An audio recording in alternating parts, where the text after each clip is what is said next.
relationships. And so they're afraid to commit. And a lot of times people's commitment fears are, yes, coming from core wounds of being trapped or helpless or powerless in that pillar. But a lot more of the time, commitment fears are rooted in somebody not knowing how to communicate their needs. So they're more scared to get trapped because they're like, well, what if I commit to this and then I don't feel fully fulfilled or have my needs met? But once they learn to communicate their needs, a lot of those conversations usually end up being things like, hey, yeah, I guess like one of the reasons I'm afraid to commit is I'm scared that I'm going to lose, my time with my friends sometimes. And I need to be able to have that in the long term and go off and hang out with the boys sometimes or go have a girls' weekend or whatever it might be.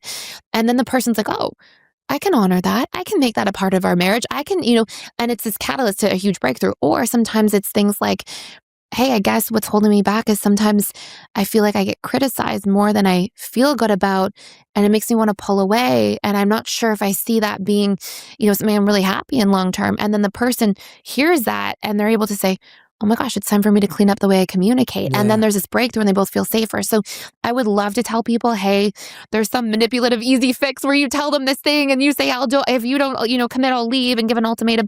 You're selling yourself short and the relationship short by not saying, hey, this is what I'm really looking for. Here's why. Tell me what's coming up for you. I want to understand. And when we do that and have that same humility to really go there with an open heart and open mind, usually there's big breakthroughs. Yeah. What happens when, we've talked a lot about dating, we've talked about being in a relationship. What happens when you set your boundary, you've done some of the self-work, maybe they have too, and then they decide to leave you? Beautiful question. And someone breaks up with you and you've done the work, you've been trying to figure it out, but the subconscious and the conditioning was so strong that it was overriding everything. And for both of you, it's just too difficult. That person breaks up with you. How does an anxious attachment style and an avoidant attachment style, how can they correctly